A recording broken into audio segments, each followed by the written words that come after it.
میں آ کے میں اور آپ بے بس ہو جاتے ہیں.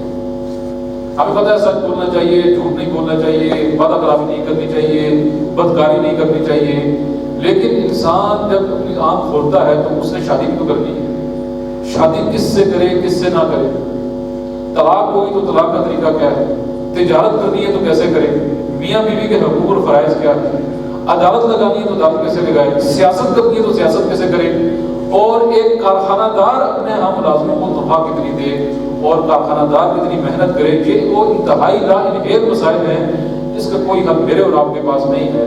یوں محسوس ہوتا ہے سورہ فاتحہ پڑھ کے کہ کوئی ایک ایسا شاندار انسان ہے جو اللہ کے سامنے گھٹنے ٹیک کر دعائیں کر رہا ہے کہ یا اللہ میں اپنی عقل سے تم تک پہنچ چکا ہوں کہ کائنات تو نے بنائی ہے، مجھے پیدا تو نے کیا ہے، مجھے مارے گا تو، لیکن مجھے یہ سمجھ نہیں آ رہی کہ میں ان 4-5 چیزوں کا کیا کروں. تو سورۃ الفاتحہ کے اندر بنیادی طور پہ انسان اللہ سے گڑ گڑا کے دعا کرتا ہے کہ یا اللہ مجھے وہ طور طریقے بتا میں زندگی کیسے گزاروں. تو یہ اس کا فلسفہ ہے. اور اسی طرح اس سورت کی عظمت آپ ملاحظہ فرمائیں کہ حدیث قدسی اللہ تعالیٰ اس سورت کے بارے میں فرماتا ہے کہ میں نے سورۃ الفاتحہ کو اپنے اور اپنے بندے کے درمیان تقسیم کر دیا. قسمت الصلاۃ بینی و بین عبدی نصفین، میں نے تقسیم کر دیا ہے نماز کو، یعنی نماز کو سورۃ الفاتحہ کہا گیا ہے، الصلاۃ کہا گیا ہے، تقسیم کر دیا اپنے اپنے بندے کے درمیان. اور جب انسان اللہ فرماتے کہتا ہے کہ الحمدللہ رب العالمین فَإِذَا قَالَ الْعَبْدُ، جب میرا بندہ یہ کہتا ہے کہ الحمدللہ رب العالمین، قال اللہ تعالی، اللہ فرماتا ہے حمدنی عبدی، میرے بندے نے میری ثنا بیان کی ہے. یعنی میں اور آپ آج جو عشاء کی نماز پڑھ کے آئے ہیں، تراویح کی نماز پڑھیں گے تو اللہ اپنے فرشتوں پر فخر کرے گا کہ دیکھو میرا بندہ میری بزرگی بیان کرتا ہے. اور جب ہم کہتے ہیں کہ الرحمن الرحیم تو اللہ تعالیٰ فرشتوں سے فرماتا ہے کہ میرا بندہ میری ثنا اور میری تعریف کرتا ہے. اور جب ہم یہ کہتے ہیں کہ مالک یوم الدین تو اللہ تعالیٰ فرشتوں سے یہ کہتا ہے کہ میرا بندہ میری بزرگی بیان کر رہا ہے. اور یہاں تک پہنچنے کے بعد ہم جب پڑھتے ہیں ایاک نعبد و ایاک نستعین تو اللہ تعالیٰ فرماتے ہیں یہ وہ ہینڈ شیک ہے جو میں اپنے بندے کے ساتھ کرتا ہوں کہ اللہ میری مدد کرے گا اور میں اللہ کی عبادت کروں گا. ایاک نعبد یہ میرا ہاتھ ہے و ایاک نستعین اور یہ خدا کا ہاتھ ہے. یہ ہم میں سے ہر انسان کے ساتھ خدا معاہدہ کرتا ہے. اب سوال یہ پیدا ہوتا ہے کہ عبادت کیا بہت مشکل چیز ہے ہم جس کے لیے خدا سے اس قدر فریاد کر رہے ہیں. اب دیکھیں زندگی کتنی مشکل چیز ہے، ہمیں نہیں پتا ہم نے تجارت کیسے کرنی ہے، سیاست کیسے کرنی ہے، عدالت کیسے چلانی ہے، ہم نے گھر کے اندر کیا کرنا ہے، گھر کے باہر کیا کرنا ہے، پڑوسیوں کے حقوق کیا ہیں، وراثت کیسے تقسیم کرنی ہے، عبادتیں کون کون سی کرنی ہے، کب کب کرنی ہے، کتنی کرنی ہے، انفاق فی سبیل اللہ کس کو کرنا ہے، کس سے لینا ہے، کس کو دینا ہے، ہمیں کچھ نہیں پتا. ہم گھٹنے ٹیک کر اللہ سے کہتے ہیں اہدنا الصراط المستقیم، یا اللہ زندگی کے ہر دوراہے پر، ہر تراہے پر، ہر چوراہے پر میں اندر ہوں، مجھے کچھ سمجھ نہیں آ رہا، مجھے تیری ہدایت کی ضرورت. اور صراط الذین انعمت علیہم، اور راستہ بھی ان لوگوں کا جن پر تم نے انعام نازل کیا ہے. عمر فاروق، عثمان غنی، ابو بکر صدیق، حضرت علی رضی اللہ تعالیٰ عنہ، ان لوگوں کا راستہ ہمیں ادا کرنا ہے. غیر المغضوب علیہم، اور انسان کی آپ سمجھداری دیکھیے کہ انسان اللہ سے دعا کر رہا ہے کہ یا اللہ ان لوگوں کا راستہ نہیں جن پر تیرا غضب نازل ہوا ہے. اور یہ یہودی تھے جنہوں نے جان بوجھ کر سمجھ بوجھ کر نبیوں کو قتل کیا، کتابوں میں تحریف کی، دین میں بگاڑ پیدا کی، سزاؤں کو حرام کیا، حلال کیا. ان لوگوں سے یا اللہ ہمیں بچانا ہے. غیر المغضوب علیہم ولا الضالین، اور نہ ان لوگوں کا جو گمراہ ہوئے. یعنی جو عیسائی ہیں اگرچہ بہت اچھے لوگ تھے لیکن غلو کیا، حضرت عیسیٰ کی محبت میں اتنا آگے چلے گئے، ان کو مقام میں خدائی پر جا بٹھایا. تو ہم نے بھی یہ غلو نہیں کرنا. اور یہ ہے سورۃ الفاتحہ کہ کوئی انسان کسی جنگل میں کسی صحرا میں پیدا ہوا، اپنے آپ کو تصور کیجئے آپ تک کسی نبی کی ہدایت نہیں پہنچی، آپ تک قرآن نہیں پہنچا، آپ نے اپنے والدین کو مرتا دیکھا تو آپ نے سوچا کہ میں بھی مر جاؤں گا، آپ نے بچے پیدا ہوتے دیکھے تو آپ نے یہ سمجھا کہ ہاں میرے بھی بچے پیدا ہوں گے. تو آپ فوراً اس نقطے تک پہنچے کہ ایک اور کائنات بھی ہونی چاہیے. لیکن زندگی گزارنے کا اسلوب آپ کو نہیں آ رہا تھا تو آپ نے یہاں سے یہ دعا کی ایاک نعبد و ایاک نستعین اہدنا الصراط المستقیم صراط الذین انعمت علیہم غیر المغضوب علیہم ولا الضالین. آمین. اور اس آمین کا اگر مل جانا فرشتوں سے ہو جائے تو یہ بڑی بابرکت چیز ہے.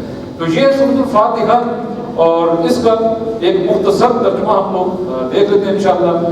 الحمدللہ، اعوذ باللہ من الشیطان الرجیم، بسم اللہ الرحمن الرحیم۔ قرآن پاک میں پڑھنے سے سننے سے پہلے ایک دفعہ اللہ تعالیٰ کی پناہ میں اپنے آپ کو رکھیں، اس لیے کہ شیطان انسان کو قرآن کے ذریعے گمراہ کر سکتا ہے۔ الحمدللہ رب العالمین، تمام کی تمام تعریفیں اور تمام کا تمام شکر اللہ کے لیے ہے۔ یہ جو لفظ ہم الحمد بولتے ہیں، اس کے اندر شکر بھی ہے اور تعریف بھی ہے۔ دیکھیں، ہم جب صبح سو کے اٹھتے ہیں تو کیا پڑھتے ہیں؟ شکر ہے یا اللہ تیرا تو ہمیں موت کے بعد زندگی نہیں دی۔ تو یعنی جس پرسنالٹی کی ہم تعریف کر رہے ہیں اس کا ہمیں فائدہ بھی ہے۔ تو کل شکر اور کل تعریف اللہ تعالیٰ کے لیے ہے۔ اور وہ کیسا اللہ ہے؟ الرحمن الرحیم، جو رحم کرنے والا ہے اور رحیم بھی ہے۔ اب اس کا سوال پیدا ہوتا ہے کہ اگر اللہ نے ایک بار رحمان کہہ دیا تھا تو دوبارہ رحیم کہنے کی کیا ضرورت تھی؟ دونوں کا وعدہ ایک، دونوں کا مطلب ایک، رحم کا مطلب کسی پہ ترس کھانا ہے، تو یہ دونوں لفظ اکٹھے کیوں آئے؟ الرحمن الرحیم، الرحمن آیا ہے بہت زیادہ مبالغے کا صیغہ ہے، بدشان، شدید پیاس، غضبان، شدید غصہ۔ الرحمن، پھاٹے مارتا ہوا سمندر اللہ کی رحمت ہے۔ مثال کے طور پہ آپ سڑک پہ جا رہے ہیں، آپ نے دیکھا کہ بچے کا ایکسیڈنٹ ہو گیا، اس کی والدہ فوت ہو گئی، آپ کے دل میں ایک جوش نے جنم لیا، آپ اس بچے کو اٹھا کے گھر پہ لے آئے۔ یہ تھی آپ کی رحمت کی ٹھاٹھے مارتی ہوئی کیفیت، الرحمن۔ لیکن جب ہم گھر میں آئے تو آپ کو اندازہ ہوا کہ میں نے کیا کر دیا ہے، اس بچے کو کون سنبھالے گا، اس کو دودھ کون پلائے گا، یہ تو میں نے بڑی مشکل میں گر ڈال دی ہے۔ کیونکہ ہماری رحمت میں وہ جوش تو تھا، تسلسل نہیں تھا۔ تو الرحیم کا مطلب کیا ہے؟ تسلسل، بہتا دریا، ٹھاٹھے مارتا وہ سمندر اور کروڑ ہاتھ سال سے ٹھاٹھے مار رہا ہے۔ خدا کی رحمت اپنے نہ ماننے والوں پر بھی اسی طرح ہے جس طرح ماننے والوں پر ہے۔ وہ لوگ جنہوں نے خدا کو گالیاں دی، جنہوں نے کتابیں لکھی خدا کے خلاف، خدا ان کے گھر میں بچے پیدا کرتا ہے، خدا ان کو روزی روٹی دیتا ہے، وہ بھی ڈاکٹر بنتے ہیں، وہ بھی انجینئر بنتے ہیں، ان کو بھی کامیابیاں ہوتی ہیں۔ تو خدا کی رحمت نے پوری دنیا کو اپنی لپیٹ میں رکھا ہے۔ لیکن ایسا نہیں ہے کہ 2018 کے اندر اللہ کی رحمت تھی اور 2022 کے اندر اللہ کی رحمت ختم ہو گئی۔ خدا کی رحمت ازل سے لے کر ابد تک چل رہی ہے۔ اور سب سے زیادہ جس چیز کی مجھے اور آپ کو ضرورت ہے اللہ کی صفت کی، وہ کون سی ہے؟ صفت رحمت۔ ورنہ اس مسجد میں اور آپ چل کے نہ آ سکیں۔ ہم میں سے کون ہے جو یہ دعویٰ کر سکتا ہے کہ اس نے کل گناہ نہیں کی؟ مالک یوم الدین، اور اللہ بدلے کا دن کا مالک ہے۔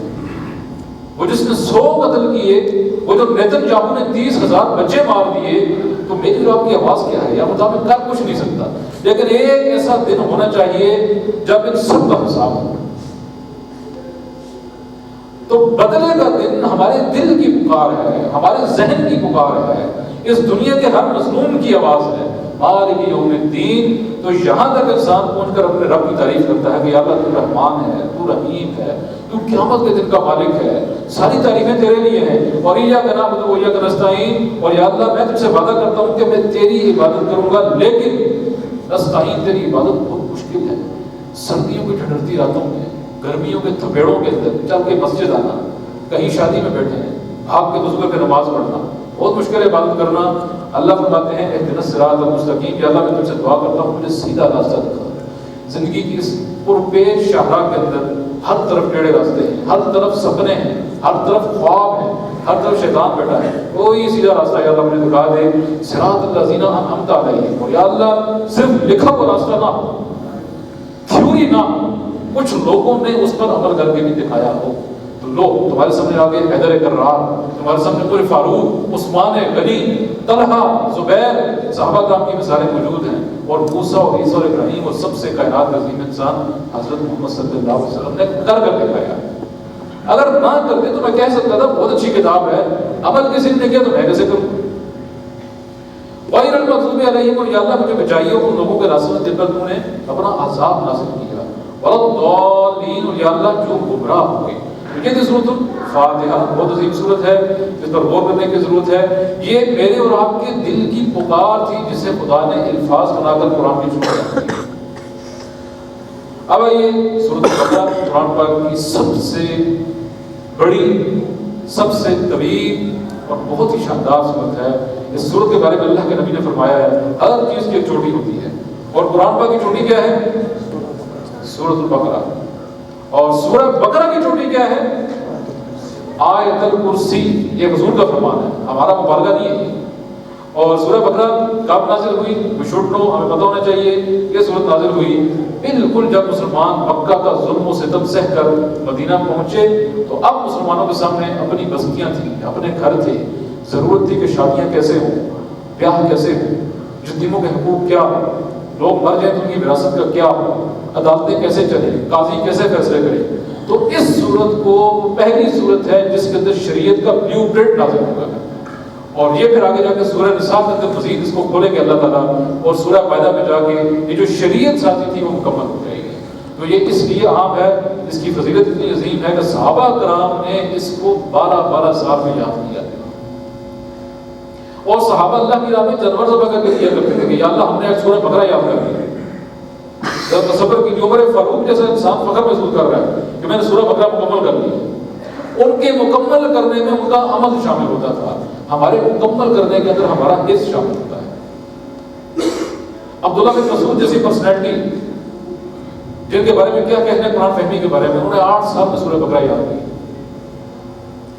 اور اس سورت کی جو مضامین ہے اس کے اندر قیامت چھپی ہوئی ہے، کیا چیز اس میں نہیں ہے۔ سورہ بقرہ کے اندر اگر آپ آغاز کریں تو سب سے پہلے اللہ تعالیٰ نے انسان کو تعارف کروایا کہ دنیا میں 3 طرح کے لوگ ہوں گے، پکے کافر، پکے مسلمان، اور ان کے درمیان منافق۔ انسانوں کا انٹروڈکشن اللہ نے کروایا۔ اس کے بعد اللہ تعالیٰ نے بتایا ہے کہ آدم کون تھا، کہاں پیدا ہوئے، جنت میں کیا ہوا۔ خربہ سال پہلے کی سٹوری مجھے اور آپ کو سنائی جا رہی ہے۔ آج سائنسدانوں نے 10 ارب ڈالر کی جیمز ویب ٹیلیسکوپ خلا میں بھیجی ہے کہ کیا ہوا تھا، اور ہمیں قرآن بتا رہا ہے کہ کیا ہوا تھا۔ جنت میں شیطان کون تھا، اس کا تعارف، ہم جنت سے کیسے نکالیں گے، دنیا کیا ہے، اور اس کے بعد مسلسل 80 آیات اللہ نے نازل کی ہیں سورہ بقرہ کے حوالے سے۔ اور دیکھیں یہ کتاب ہمیں، سورہ بقرہ ہمیں ہسٹورین بناتی ہے۔ آپ سوچیں کہ ہر بندہ کو ہمیں ہسٹورین بنانے کی کیا ضرورت تھی؟ 80 آیات مسلسل ایک قوم کی سنائی ہے، بنی اسرائیل کی تاریخ انسانی کیوں ہمیں پڑھائی گئی۔ یہ ذہن میں رکھیے، آپ کسی بچے کو امریکہ بھیجیں تو اسے کہتے ہیں بیٹا یاد رکھنا امریکہ میں تمہارے انکل بھی گئے تھے، ہم نے پڑھنے کے لیے بھیجا تھا، وہ کسی اور کام میں لگ گئے، انہوں نے یہ گناہ کیے، ان کو یہ دیا گیا تھا، برباد ہو گئے۔ تو اللہ تعالیٰ مسلمانوں کو خطاب کرتے ہیں سورہ بقرہ میں بنی اسرائیل کا بتا رہا ہے کہ تم سے پہلے ایک امت مسلمہ گزری تھی، اس پر یہ انعامات نازل ہوئے تھے، اس نے یہ کرتوت کیے اور ہم نے یوں پنش کیا۔ تو دراصل ہمیں ہسٹورین بنا کے سیدھا راستہ دکھایا جا رہا ہے۔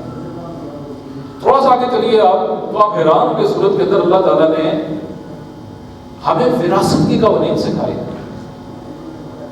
اس سے بھی آگے چلیں آپ، جنگیں، آج یوکرین کی جنگ ہے، رشیا کی جنگ ہے، امریکہ کی جنگ ہے، تو انسان کہتا ہے یار مجھے بس ٹھیک ہے عبادت تو میں کرتا ہوں، لیکن کم سے کم کچھ جنگوں کے حوالے سے بھی ہونا چاہیے تھا۔ تو اللہ نے اس صورت کے اندر جنگ کے آداب بتائے ہیں، جنگ کب کرنی ہے کب نہیں کرنی۔ اس سے بھی آگے چلیں آپ، انسان کہتا ہے بس ٹھیک ہے میں نے بہت لڑ لیا، کوئی گوشہ تنہائی ہو جہاں میں عبادت کیا کروں۔ اللہ نے 5 نمازوں کے صورت پہ بتایا ہے، حج جیسی عبادت کا بتایا ہے، روزوں جیسی عبادت کا بتایا ہے، اس کی عظمت کو حاضر فرمایا۔ اس سے بھی آگے چلیں آپ، بہت سے لوگ ہوتے کہتے ہیں بھائی ہمیں عبادت تو کرتے ہیں لیکن ہم تاجر ہیں، ہمیں تجارت کے حوالے سے کچھ بتائیں۔ سب سے بڑی آیت دین، لین دین کی آیت قرآن پاک میں ہے۔ کوئی ہستی تھی جو جانتی تھی میری اور آپ کی ضرورتیں کیا ہیں؟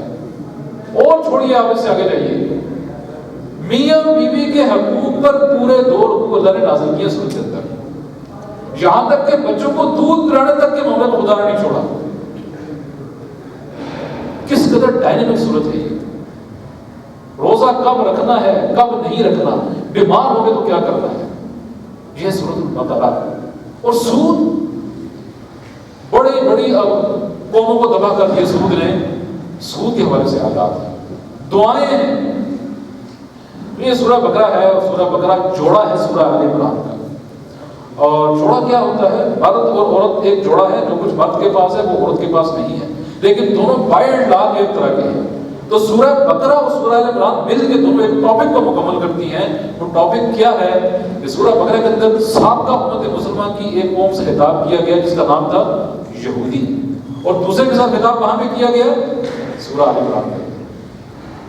وہاں پہ الف لام میم سے آغاز، سورہ آل عمران میں الف لام میم سے آغاز۔ اس کا اختتام دعا پر، اس کا اختتام دعا پر. تو یہ قرآن پاک میں صورتیں جوڑوں کی شکل میں نازل ہوئی ہیں. اور آج ہم انشاءاللہ سورہ بقرہ کا آغاز کریں گے. اعوذ باللہ من الشیطان الرجیم، بسم اللہ الرحمن الرحیم. الف لام میم. یہ حروف مقطعات ہیں، ایک راز ہے اللہ کو اور اس کے پیارے نبی صلی اللہ علیہ وسلم کا. ہمیں نہیں بتایا گیا، ہمیں بھی اس میڈیکل پنجو لگانے کی ضرورت نہیں ہے. قیامت کو اللہ تعالیٰ بتائیں گے ذالک الکتاب، یہ ہے وہ کتاب لا ریب فیہ، جس میں کوئی شک نہیں. اچھا، یہ آیت پڑھ کے ایک انگریز ہے، اس کا نام ہے جیفری لینگ، زندہ ہے، ریاضی کا پروفیسر ہے، کنساس یونیورسٹی میں ہے، آج بھی زندہ ہے، یوٹیوب پہ اس کے لیکچر پڑے ہوئے ہیں. وہ قرآن کی پہلی 29 آیات کو پڑھ کے مسلمان ہوا ہے. ذرا آپ سوچیں، اللہ کو پہلی آدمی کرنے کی کیا ضرورت تھی کہ یہ وہ کتاب جس میں کوئی شک نہیں. واہ، سوال کھڑا نہیں ہوا کہ یار بندے کو، لکھنے والے کو، چلے ہم فرض کر لیتے ہیں رزق کے مطابق انسان نے لکھی ہے، خدا نہ خواستہ، تو پہلی ہی آیت میں شک کا ذکر کرنے کی کیا ضرورت تھی؟ آپ سوچیں، ہم نے اگر بچی کی شادی کرنی ہے تو پہلے کیا چیک کرتے ہیں؟ لوگ فراڈ نہ نکل آئے، شک. گاڑی لینی ہے تو کیا کرتے ہیں؟ کاغذ خراب نہ نکل آئے، شک. پلاٹ لینا تو کیا کہتے ہیں؟ قبضہ نہ ہو، شک. کہیں اپلائی کرنا تو کیا کہتے ہیں؟ دھوکہ نہ ہو جائے، شک. کسی کتاب کو اٹھا کے دیکھتے تو کہتے ہیں پتہ نہیں یار یہ کوئی جھوٹ نہ لکھا ہو، ڈاؤٹ. موبائل لیتے تو کہتے ہیں یار اوریجنل ہواوے کا ہو، چائنا کا نہ ہو، ڈاؤٹ، شک. انسان کا سب سے پہلا اندیشہ کسی بھی کام سے پہلے کیا ہے؟ شک سے پاک ہونا چاہتا ہے انسان. تو لوگ ذالک الکتاب، آ گئی وہ کتاب جس میں کوئی شک نہیں ہے. یہ ہمارا پہلا احساس تھا جس کو خدا نے پہلی آیت بنا کے نازل کر دیا ہے. اور یہ اللہ نے دعویٰ کیا ہے، اس کا ثبوت کیا ہے؟ اتنا بڑا دعویٰ کہ کتاب میں کوئی شک نہیں ہے. آپ سے کوئی انگریز پوچھے اچھا بھائی ٹھیک ہے، ذرا بتاؤ کتاب کیسے سچی ہے، آپ کیا جواب دیں گے اس کو؟ کوئی آپ سے پوچھ لے، بچہ پوچھ لے کہ ابو ٹھیک ہے آپ کہہ رہے سچی کتاب ہے، کیسے سچی کتاب ہے؟ بھائی 1400 سال سے اس کی ڈپلیکیٹ تیار نہیں ہو سکی. 15 لاکھ کتابیں امریکہ کی ایک یونیورسٹی میں ہے جو سب سے بڑی یونیورسٹی ہے. 2 کروڑ کتابیں دوسری جنگ عظیم میں چلائی گئی ہیں. چپے چپے پر یونیورسٹیاں ہیں، کروڑوں کتابیں پڑھی ہوئی ہیں. کوئی ایک کتاب قرآن پاک ایسی نہیں ہے. شک ہوتا تو ڈپلیکیٹ تیار نہ ہو جاتی تھی. اس نے تاریخ کے حوالے سے جو کچھ بتایا، لوگوں نے اینٹیں اٹھا کے دیکھ لی، سچ ثابت ہوا. مستقبل کی جو پیشن گوئی کی ایک ایک درست ثابت ہوئی. ڈاؤٹ سے پاک کتاب ہے. ہدی للمتقین. وہ انگریز کہتے ہیں کہ میں نے جب قرآن کھولا تو میں نے پہلے سورہ فاتحہ کو دیکھا، میں نے کہا ہاں، میں پروفیسر تھا ریاضی کا، وہ کہتا ہے، میں نے کہا ٹھیک ہے، اس میں دعا ہی ہونی چاہیے تھی. آخر اللہ تعالیٰ انسان سے ہم کلام ہے تو اس میں دعا ہی ہونی چاہیے. آگے میں چلا تو میرے ذہن میں پہلا ہی سوال تھا کہ ہم کتاب چھوٹی نہ ہو. جب میں نے پہلی آیت پڑھی تو میں نے کمرے میں دیکھا کہ کوئی ایسی ہستی اس کمرے میں موجود ہے جو میرے دل کو جان رہی ہے. اگلا سوال میرے ذہن میں یہ پیدا ہوا کہ ٹھیک ہے اس میں شک کوئی نہیں ہے، یہ کتاب چیز کیا ہے، یہ کس سے بحث کر رہی ہے؟ تو جب میں نے پڑھا ہدن، یہ جادو جاڑ پھونک منتر کی کتاب نہیں ہے، یہ گائیڈنس ہے. ہدن یہ ہدایت ہے. تو اس کو یوں لگا، وہ کہتا ہے کہ کوئی میرے دل کے خیالات کو جانتا ہے. اس کے بعد وہ کہتے ہیں میرے ذہن میں یہ خیال پیدا ہو کہ ہدایت کس کے لیے؟ للمتقین. یہ ان لوگوں کے لیے ہدایت ہے جو تقویٰ والے ہیں. اور تقویٰ والے کون ہیں؟ تقویٰ کہتے ہیں عربی زبان میں اپنے آپ کو بچا کر رکھنا، جھاڑیوں میں اپنے آپ کو خوب اچھی طرح کپڑوں کو بچا کے رکھنا. تو زندگی میں زنا سے، بدکاری سے، شراب سے، جوئے سے، سود سے بچ کر چلنے کو کہتے ہیں تقویٰ. تو تقویٰ والوں کو قرآن پاک ہدایت دے گا. اور تقویٰ والوں کی نشانیاں کیا ہیں؟ الذین یؤمنون بالغیب. پہلی نشانی میری اور آپ کی کیا ہے؟ ہم نے نماز پڑھی آج عشاء کی رب کے لیے، اور رب کو ہم نے نہیں دیکھا. پہلی نشانی اس کتاب سے فائدے کے لیے کیا ہے کہ ہم نے غیب پر ایمان لانا ہے. اور یہ اتنا مشکل سوال ہے کہ آپ ایک بچے کو یہ کہہ رہے ہیں بیٹا آپ اللہ پر ایمان لے کے آؤ، تو بیٹا کہتا ہے اللہ کہاں ہے؟ تو آپ کہتے ہیں وہ نظر نہیں آیا. تو آپ سے پوچھ سکتے ہیں کہ میں کیوں مانوں اللہ کو، مجھے نظر نہیں آ رہا. آپ کیا جواب دیں گے اس کو؟ آپ اس بلڈنگ میں بیٹھے ہوئے ہیں، ایک یقین سے بیٹھے کہ ٹھیکیدار نے اتنا سیمنٹ لگایا ہوگا کہ ہمارے بھی بلڈنگ نہیں گری. آپ نے ٹھیکیدار کو نہیں دیکھا لیکن آپ کو پتا ہے کہ ٹھیکیدار نہیں گری. آپ اس حال میں آئے تو کوئی بیوقوف یہ کہہ سکتا تھا کہ یہ سارا کچھ خود ارینج ہو گیا. کوئی آیا تھا جس نے سیٹنگ کی تھی. ہم امریکہ نہیں گئے, ہم امریکہ کو مانتے ہیں, بن دیکھے مانتے ہیں. اس کائنات میں کروڑوں چیزوں کو میں اور آپ بن دیکھے مانتے ہیں, نشانیاں دیکھ کر کہ ہاں یہ اسپیکر کسی نے بنایا ہے, یہ کسی نے رکھا ہے, یہ کسی نے رکھا ہے. تو ہم بہتے دریاؤں کو دیکھ کر, ابھرتے چاند اور سورج کو دیکھ کر, دھڑکتے دل کو دیکھ کر یہ نہیں پہچان سکتے کہ بنانے والی کوئی ہستی ہے. تو نشانیاں دیکھ کر خدا کو پہچاننا یہ ہے مسلمانوں کی نشانی. اللہ اور وہ نماز ادا کرنے والے ہیں. اور نماز کیوں ادا کرنی ہے؟ اقیم الصلاۃ لذکری.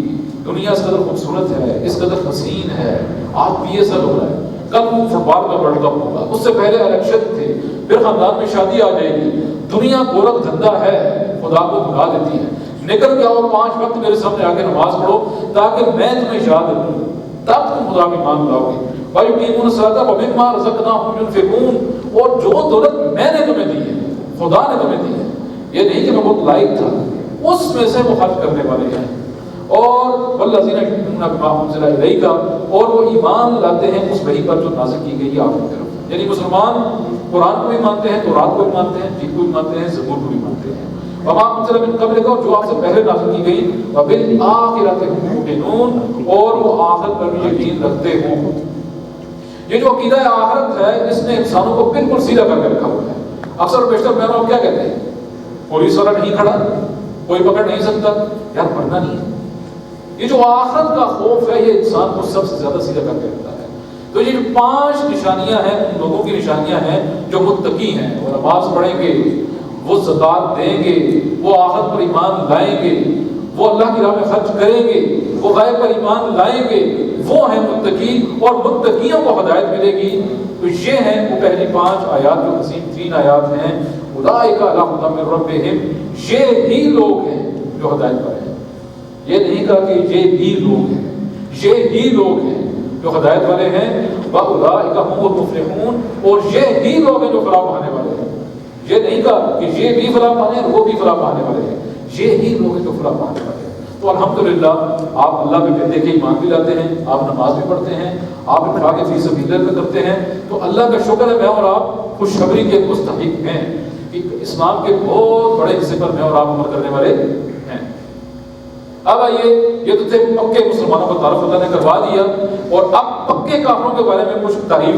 ان الذین کفروا سواء علیہم اانذرتہم ام لم تنذرہم لا یؤمنون. بے شک وہ لوگ جنہوں نے کفر کیا ہے برابر ہے ان پر, چاہے آپ خبردار کریں ان کو یا خبردار نہ کریں, وہ ایمان نہیں لائیں گے. وہ لوگ جو تبلیغ سے منسلک ہیں وہ جانتے ہیں تبلیغ کرنے کے دوران ایک وقت ایسا آتا ہے آپ جو فیصلہ کر لیتے ہیں اس بندے نے سیدھا نہیں ہونا. آپ کبھی 2 سیاسی پارٹیوں کے ورکر کو بٹھا دیں اور ایک دوسرے کے دلائل سنائیں تو وہ ایک دوسرے کے دلائل کو ایک ہتھوڑے کی طرح سر پہ برستا محسوس کر رہے ہیں. تو آپ ایک کافر کو یہ کہیں کہ اس کائنات کو اللہ نے بنایا ہے, وہ کہے گا مجھے تمہاری باتیں ٹھیک سے لگ رہی ہیں. تو اللہ تعالیٰ فرماتے ہیں کہ آپ ان کو سمجھائیں یا نہ سمجھائیں, یہ ایمان لانے والے نہیں ہیں. ختم اللہ علی قلوبہم. اللہ نے ان کے دلوں پر مہر لگا دی ہے. وعلی سمعہم. اور ان کے کانوں پر, وعلی ابصارہم غشاوہ. اور ان کے کانوں پر پردہ ہے. ولہم عذاب عظیم. اور ان پر بہت بڑا عذاب ہے. یہ پردے خدا نے نہیں لگائے.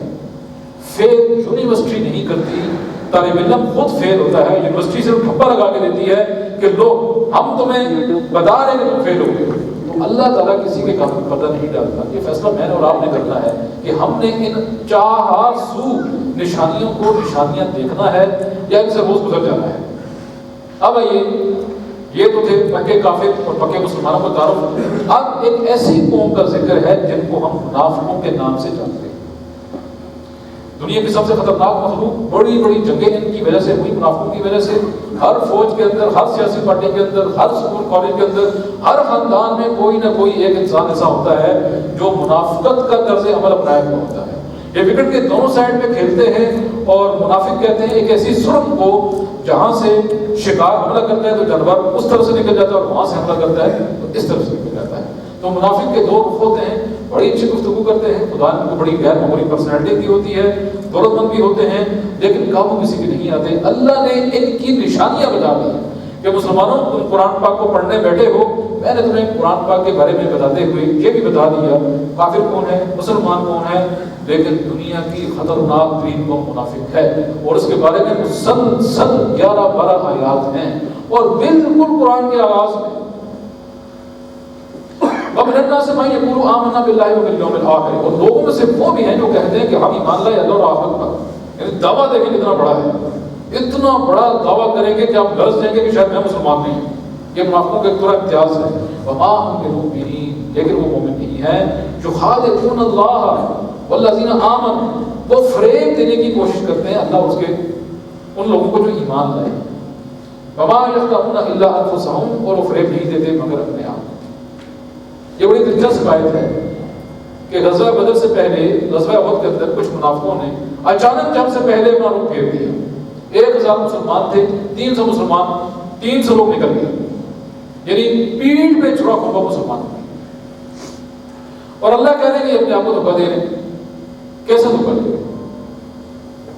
دیکھیں ایک مریض ہے، اس کو ڈاکٹر کہتا ہے کہ ہم سگریٹ پیئیں گے تو مر جائیں گے، وہ کہتا ہے ٹھیک، کچھ دیر بعد چھپ کے سگریٹ پیتا ہے، وہ سمجھتا ہے کہ اس نے ڈاکٹر کو بیوقوف بنا دیا ہے۔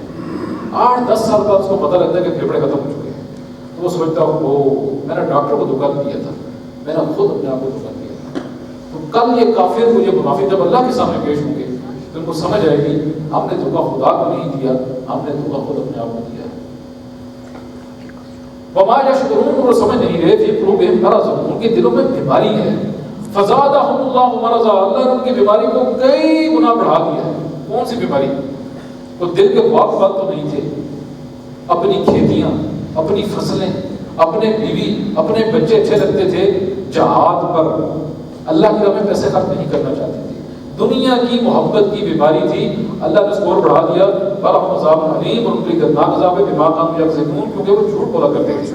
وَإِذَا قِيلَ لَهُمْ لَا تُفْسِدُوا فِي الْأَرْضِ، اور جب ان سے کہا جاتا تھا زمین میں فساد مت پیدا کرو، قالوا إِنَّمَا نَحْنُ مُصْلِحُونَ، وہ کہتے تھے کہ ہم تو صلح کرنے والے ہیں۔ حضور ہم کہتے ہیں کہ آپ کو کیا ضرورت ہے کہ آپ مکہ پر چڑھائی کرنے والے ہیں، تبلیغی جماعت کو بھیج دیجیے، اپنے بھائیوں کو قتل کرنے کی کیا ضرورت ہے، ہم تو صلح کرنے والے ہیں، یہ لڑائی جھگڑائی تو آپ کر رہے ہیں۔ وہ نہیں جانتے تھے کہ بعض اوقات مریض کی شفا کے لیے اس کا آپریشن کرنا پڑتا ہے۔ وہ جو بت پرستی تھی، سود کا نظام تھا، ڈاکہ تھا، بچیوں کو قتل کیا جاتا تھا، اس کے لیے ان بتوں کو توڑنا ضروری تھا۔ الا انہم هم المفسدون، بے شک سن لو یہی منافق ہیں جو فساد کرنے والے ہیں، ولکن لا یشعرون، لیکن وہ سمجھ نہیں رہے۔ وَإِذَا قِيلَ لَهُمْ آمِنُوا كَمَا آمَنَ النَّاسُ، جب ان سے کہا جاتا تھا کہ ایمان لاؤ جیسے کہ دوسرے لوگ ایمان لے کے آئے ہیں، قَالُوا أَنُؤْمِنُ كَمَا آمَنَ السُّفَهَاءُ، یہ منافق کہتے ہیں کہ ہم کیا ایسا ایمان لائیں جیسا ایمان لائے بیوقوف لوگ، یعنی اپنی پکی ہوئی فصلوں کو چھوڑ کر غزوہ تبوک پہ چلے جائیں، پورا سال محنت کی، اپنے گھوڑے جا کے مروائیں، اپنے بچوں کو یتیم ہونے دیں، اپنی بیویوں کو بیوہ ہونے دیں، ہماری سمجھ میں تو تم پاگل ہو۔ لیکن یہ بھول رہے تھے کہ آج اگر جہاد نہیں کریں گے تو کل وہ کافر خود آ کے ان کی فصلوں کو آگ لگائیں گے، ان کی بیویوں کو لوڑیاں بنائیں گے، ان کے بچوں کو قتل کریں گے۔ اگر یقین نہیں آتا تو فلسطین میں دیکھ لیجیے، عراق میں دیکھ لیجیے، شام میں دیکھ لیجیے، آج جہاد سے کنی کترائی تو وہی وسائل جن کو ہم محبوب سمجھتے تھے دشمن نے خود آ کے قبضہ کر دیا۔ تو اللہ تعالیٰ فرماتے ہیں کہ الا انہم هم السفہاء ولکن لا یعلمون، سفہاء ولکن لا یعلمون، اور سن لو بے شک یہی لوگ بے وقوف ہیں لیکن وہ جانتے نہیں۔ وَإِذَا لَقُوا الَّذِينَ آمَنُوا قَالُوا آمَنَّا، اب ان کی ایک اور واردات دیکھیے کہ جب بھی وہ ملتے ہیں ان سے جو ایمان لائے کہتے ہیں کہ ہم ایمان لے آئے۔ وَإِذَا خَلَوْا إِلَىٰ شَيَاطِينِهِمْ، جب بھی وہ تنہائی میں ہوتے ہیں اپنے شیطانوں کے پاس، قَالُوا إِنَّا مَعَكُمْ، وہ کہتے ہیں کہ ہم تو تمہارے دوست ہیں، ہم تو یہ پاکستانیوں کو بیوقوف بناتے ہیں، ہم تو امریکہ میں جا کے ان کے نام کے نعرے پڑھتے ہیں، ہم تو آپ جیسے ہیں، ہم پینٹ پتلون بھی پہنتے ہیں، ہم انگریزی بھی بول لیتے ہیں، اور مت سمجھنا کہ ہم پاکستانیوں کے لیے کچھ کر رہے ہیں۔ اگر یقین نہیں آتا تو کتاب پڑھیے پرویز مشرف صاحب کی، ان دی لائن